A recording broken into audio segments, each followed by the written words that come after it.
This isn't just about continued cuts to the poor and to the working class in our essential services, but we can raise revenue.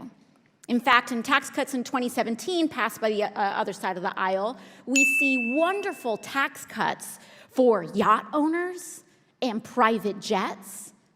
But in order to balance our budget now, we're talking about cuts to SNAP, to food out of babies' mouths, instead of actually re-examining the inequities within our tax system. I want to dive into a little bit of what we're looking at today. This week, Republicans introduced their legislation to bring the United States government into default. That is what is happening. And that would introduce a destabling and profoundly unprecedented process that would initiate across-the-board cuts of an estimated 22% to most agency budgets, including cuts to life-saving medical care, Social Security, student debt, SNAP benefits.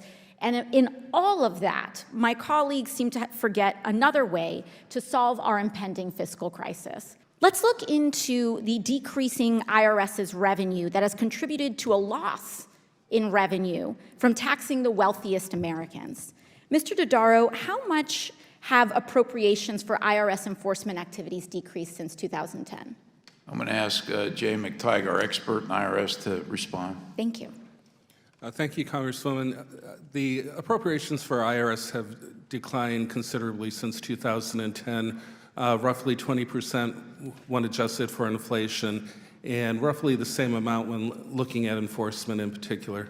And we've seen, according to your May 22 report, Mr. Dodaro, GAOs, you reported a decrease in audit rates of individual tax returns, correct? That's correct.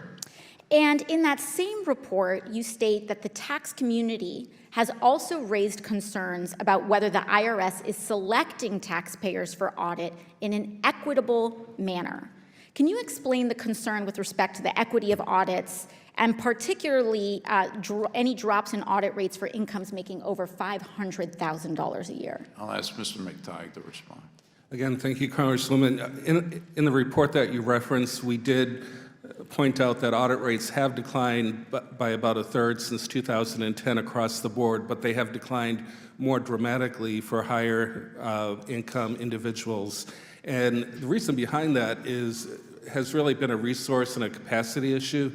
Auditing high-income, high-wealth individuals, partnerships, corporations require a lot of expertise, both human capital as well as information technology and analytics, whereas auditing lower-income individuals is much more straightforward. The IRS has a lot of information from third parties on income, such as wages, and less information on other types of income. So there's a wide disparity there. Thank you. I appreciate that. And to your note, auditing the rich is an enormously complex process that takes a lot of manpower.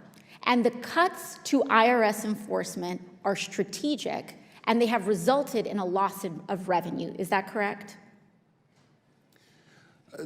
IRS has been unable over the past decade to backfill very highly skilled individuals. Thank you. I apologize. I just have to reclaim because I don't have time. But what we see here, and I'd like to submit unanimous consent to submit the report from the GAO, that there was an 87% decline in audits for taxpayers making between $500,000 and $5 million. And according to the GAO, we've seen that the new funding for the IRS that we've recently put in the Inflation Reduction Act has increased those revenues over 10 years. So instead of looking at climate and instead of looking at cuts to health care, we should examine why our colleagues in the Republican Party is so invested in protecting the wealthiest people in this society and would rather attack health care and services for our veterans than repealing tax cuts for yacht owners and private jets. And with that, I yield my time.